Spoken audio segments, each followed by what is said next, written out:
everyone, and welcome back to the Brightworks and another match of Beyond All Reason. Today, spawning right up on the C lane of Supreme Isthmus, our blue team commander leading the way into this match. A Cortex commander that goes by the name of XT-Ape, XT-Ape-X. My goodness, that is a complicated series of letters, stemming certainly from that good old-fashioned tradition of slapping a whole bunch of X's all over the place on a username all over the place. Certainly reminds me of the good old days of Xbox Online. Anybody remember that? Am I getting old? Anyways, all the way on the other side of the map, the red team leader, also spawning, is a Cortex commander in the backline in the air position, goes by the name of Coochie.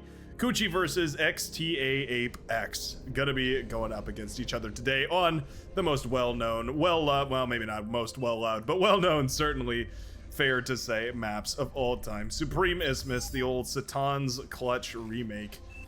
And I'm certainly excited to see what goes down in this match that was shared over on the Brightworks Discord channel. You're more than welcome to go join up on that, by the way. In case you aren't a member already, we do have a whole bunch of fun over there. There's loads of fun people, fun stuff as well. The live streams are always announced over there in case you want to join up on those as well. Tuesdays and Saturdays, 12 to 4 PDT. We have a lot of fun during those, so I definitely recommend it. Who's going to put some aggression out on the field? Looks like it's going to be no air. The Tan commander here for the red team going to be sending a couple of grunts forward to protect this resbot that's going to reclaim a whole bunch of the metal from the rocks. And that's fabulous to see. This is that one mechs grunt spam strat that we've seen recently, where you go for a couple of resbots to basically pay for the grunt spam, and then you use the grunts to protect the resbots, and you use the resbots to fund the grunts, and it's kind of this crazy explosion of economy all of a sudden. You can afford to produce a bizarre amount of units, and exactly is what we're seeing right now as the resbots march their way forward right now and start reclaiming a whole bunch of the metal over here. Certainly you want to prioritize the metal closer to the enemy while you have the army, right? Eating up that metal and putting it on the field versus eating up the metal that's safer and putting it on the field is always going to be a little bit easier. Essentially, take the guaranteed damage while you can. And there we go. First pick of the game going to be Womp. First pick of the game going to be the, there must be a macro or something to draw all that, because those are beautifully straight lines right there. Anyway, the first pick of the game going to be a resbot that falls right here from the Seafoam Green Commander, who went for those early triple mech starts, but unfortunately not going to be able to counter, in this case, the overwhelming power of grunts that have been spammed out right here. At this point, No Air is more than comfortable to go ahead and start producing those metal extractors, getting that economy stabilized here. Obviously, this is like starting up your engine cold. You're very, very hot and very, very active at the exact start of the game, but then as soon as these rocks wear out, suddenly you find yourself with a supreme lack of energy on basically all accounts here. Yeah, you can see No Air immediately starts to e-stall here as we suddenly completely run out of steam. We're gonna need to set up an energy economy very, very quickly here. Gonna need to make sure that we're continuing to invest all this thousands of metal that we've just reclaimed from the midline here. Oh no, cries out this random spectator, and indeed that must be what the blue team is thinking here as well. Grunts do find their way into the backlines right now, and that's gonna mean that, well, at the very least, we're gonna need some sort of a response. Alex Speed does produce a couple of pawns, sends them forward, and cleans up those grunts quite nicely here. All said and done, damage deflected quite nicely, no metal extractors down, resbots stay alive over here, a tick being a nuisance, but shouldn't be the end of the world as some shurikens have gone and paralyzed it. And all said and done, I think this is going to be more than fine right here for the blue team. Aside from losing all that reclaim in the middle, which does hurt a little bit, this is still going to be all well and good. TA Ape contesting the northern, or pardon me, the northern side of the southern sea, down on the bottom part of your screen there. The orange commander not contesting the sea whatsoever. Oh, interesting. So not getting into the water is a weird choice here. Not standard, I would say. We are just gonna make a bunch of units and send them front. Okay, it could work if we're gambling to finish this game in a timely manner. Then I guess building those units and sending them to the front, I mean, it certainly works, but it is a little bit risky because, of course, if the blue player, for instance, decides to go for an amphibious lab, I think it'd be a great decision here. I feel like Ape is probably trying to put together exactly what this build is from his opponent that he's scouted with the scout plane, but has no idea what exactly we're going to be going for here. Obviously, something substandard. Trying to put together whether it's worth jumping on top of all this or whether we should play a little bit more cautiously. Obviously, not sure, maybe there's something hidden outside on the map, so I'm going to be very careful to scout it all here. But I think immediately what I'd like to see is a transition to an amphibious lab. I'm going to start up some tidal generators. Of course, those are always powerful. 21 tidal speed is quite efficient, so getting those tidal generators up and running does make a lot of sense here. But I think Ape is handling this well, yeah. Actually, not over-investing in the naval front, right? Not just spamming out frigates and gunboats and all that stuff. Actually got a look around, saw that there was no navy over here, and so isn't dumping tons and tons of metal into place where it doesn't really need to be. I like that quite a bit. We do have the constructors going around building the mexes here as well. This one's going to build a radar tower and some mexes. And indeed, scout plane confirms. There is no contest in the Southern Sea. Strange. Very, very strange. Building up forces here in the midline as well. I think I recognize what this is. It looks to me like we're going for a, you know, like a 10-minute T1 medium tank rush, except with incisors instead of medium tanks. I'm not sure how well it's going to work. Yeah, you're missing out on a lot of economy by leaving all these uncontested here. Ape actually transporting the commander. Ooh, are we going to move it in? Oh, we may well move it in right here. Try and snag the kill. Yep, there we go. Ape moving the commander in to try and snipe the geothermal right here for the maroon commander. You just got that T2 up and running. We're about to start reclaiming. Oh, this is terrible.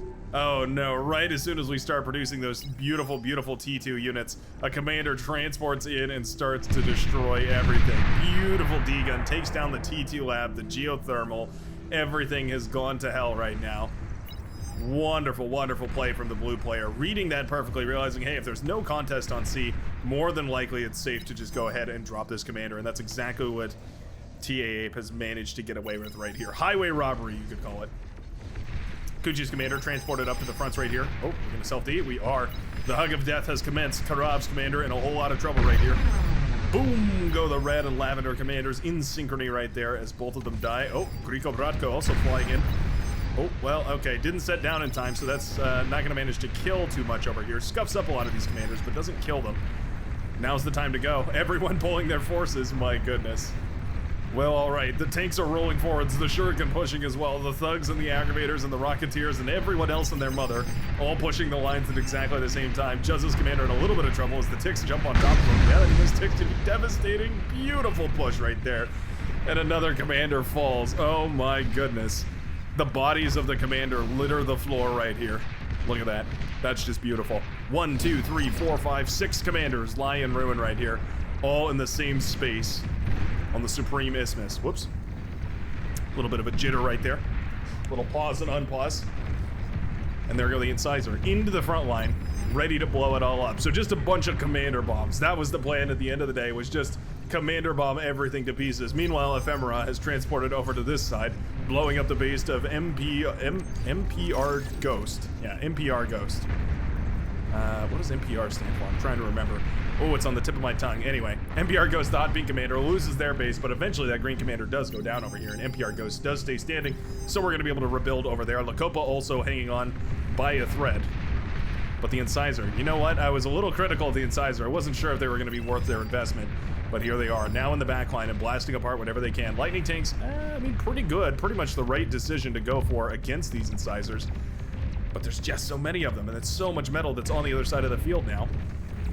Shuriken's having a really hard time keeping all this paralyzed. Yeah, they're going to spread out here, making it very tricky. And just like that, the geothermal falls, and I think the red team might have done it. All that reclaim has gone back to them. Just your normal Isthmus game indeed.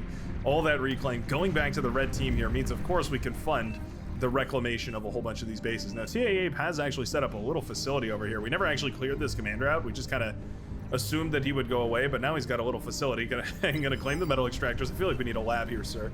Yeah, I think going for a lab is probably the best bet. Okay, we're gonna go for salamanders. Don't mind that either. Of course, we have such a crazy economy because we've got this whole waterway as well as the enemy's metal extractors as well as our metal extractors over here. Yeah, TA Ape is gonna be feeling great as far as that goes. Certainly a strange position. This is where all your plans hit the fan.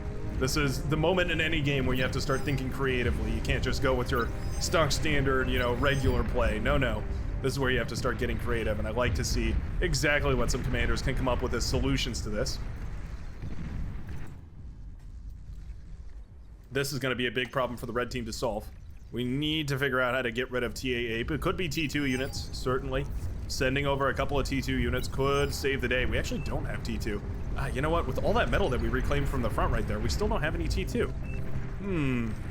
Certainly would expect that the tan commander right here, sorry, moving the commander or the camera around a lot here, would certainly expect the tan commander to have gone for T2 with how much metal that they pulled off that front line. I guess doubling down on this front line over here. Well, we didn't get the T2 lab. Yeah, the T2 lab still stays up and running over here. Still 500 energy production just from all the wind turbines over on this side.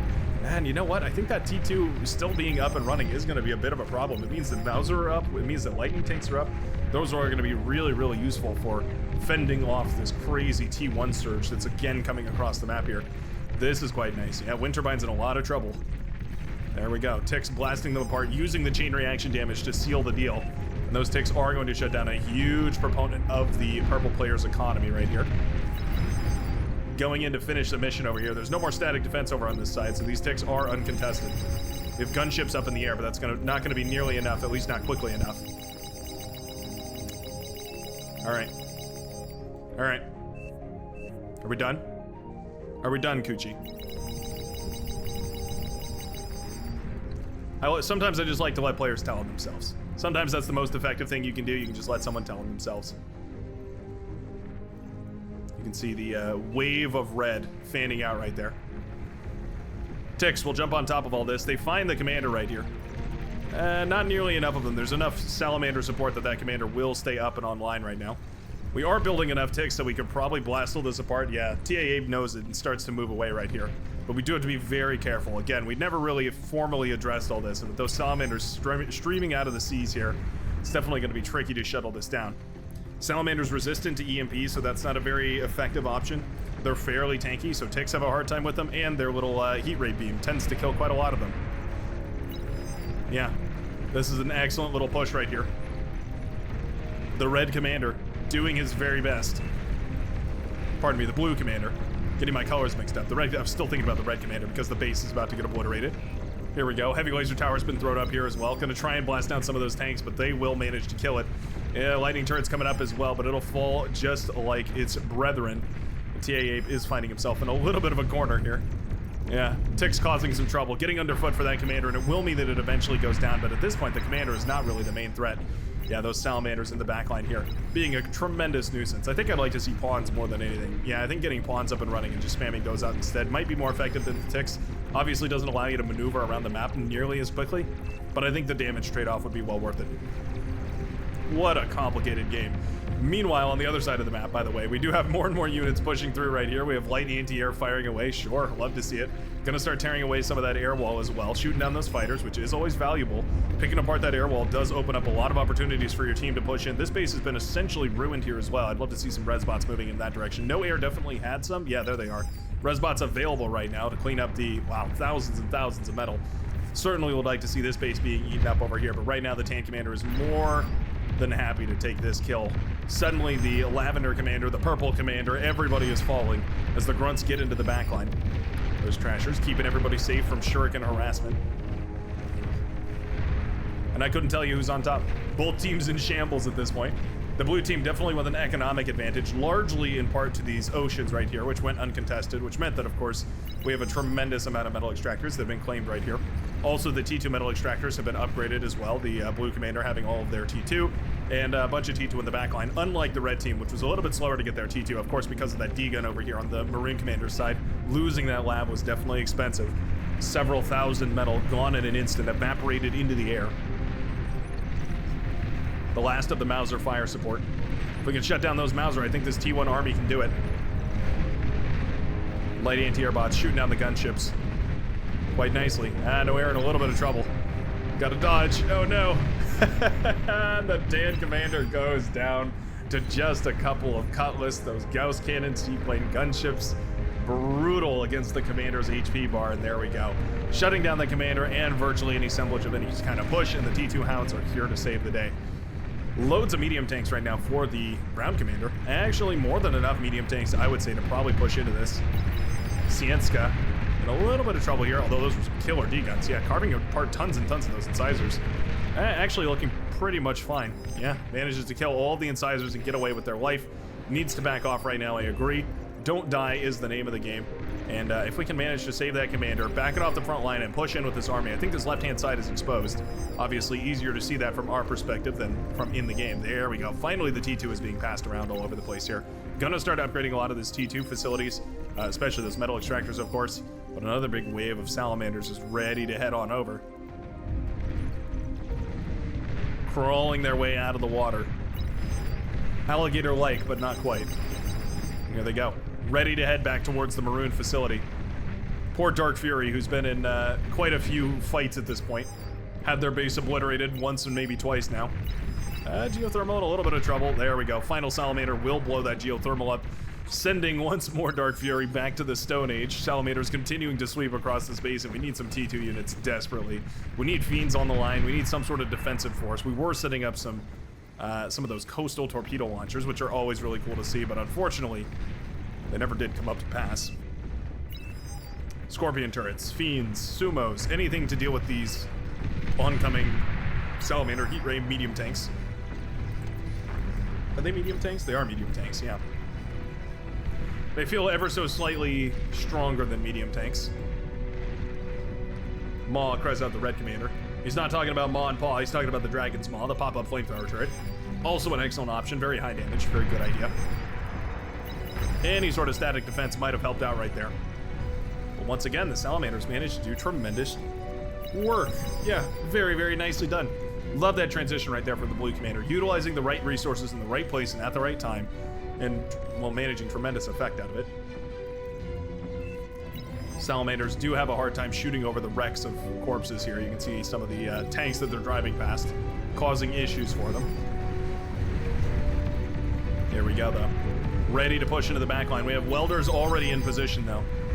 Yeah, you know what? If there's one unit that's great for countering ticks, it's got to be the welder, but it has to be in the right position. Oh, and you know what? Those ticks just barely skirting the edge of that welder's peripheral, going to mean that they can move into the back line. We do have reinforcements coming up. That defender's advantage showing itself nicely here as Suba Legend, the green commander, is trying desperately to deflect all these ticks from going into the back line. Catches a whole bunch of them, but some of them do still squeak through. Oh, they're looking for those converters. You just know they're looking for those converters. Oh. Come on, focus one down. One converter. Oh, and he just barely gets the converter. Takes down all of that E conversion, essentially nullifying the effect of that APHIS here. Opening the way, by the way, for these medium tanks, which were, well, the gate was open because those lightning bots were moved out of the side to chase down the ticks, and then suddenly the medium tanks are now in the backline over here. Speaking of backlines, there's some more Salamanders, this time on the side of the green player. Well, they're on the side of the brown player, but in the colors of green. Scorpion turret's pretty good, though. Yeah, Scorpion turret's pretty good. Both teams in absolute shambles. The red team's on the verge of collapse as far as the economy goes. We have 200 metal per second coming out. Really, the only tech center available at this point is the brown player's base. Never managed to, or maybe managed to claim this geothermal, but unfortunately, Salamander. No, actually, there's no wreckages over there. Yeah, I think never claimed that geothermal there. A little bit of a bummer. What a crazy gamble right here from the red team. Not investing in either of the seas. Well, we had a light investment on this northern sea, but that was quickly wiped away. And essentially completely threw away the southern sea here and tried to just go for an all-out push with a whole bunch of medium tanks and light tanks. And at the end of the day, not able to beat the blue tech enforcement. Yeah, those T2 units that eventually made their way to the front line. Well, they weren't remarkably efficient, but they were just barely efficient enough that I feel like they were able to turn the tides of this game. There's those pawns coming out. I am glad to see those. I think those are going to do quite a bit better against the Salamanders, but there's already so many of them in the base. We just barely got up to T2 economy. We don't have the energy or build power to sufficiently spam out of these labs here. And the Salamanders will make sure that never again do those labs produce a unit as they blow up the build power, followed by the metal extractors and eventually the labs themselves. Beautifully, beautifully done. Salamander's so good. So good. One of the top 10 units in the Cortex roster. Certainly one of the most powerful tools at your disposal as a Cortex commander. And with that in mind, the red team now on their last legs. It'll take one hell of a push in order to break this. We had so much metal, and I agree. I think that metal might have been misspent.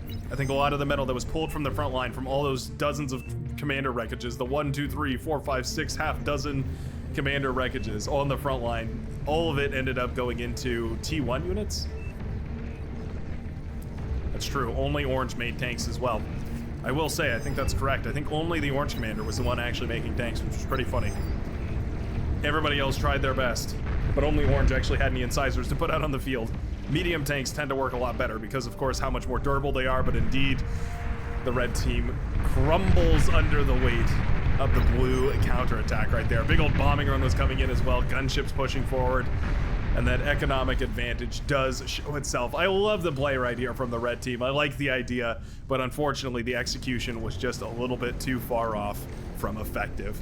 Thanks a ton for watching. I sure hope you enjoyed this less than standard game of Beyond All Reason. Of course, leave a like down below if you did enjoy. That always helps me out, and I thoroughly appreciate each and every endorphin rush I get from seeing a little notification pop up about a like on a video, and I hope you have a great rest of your evening as well, and I will see you in the next game, Beyond All Reason. Peace out, everybody.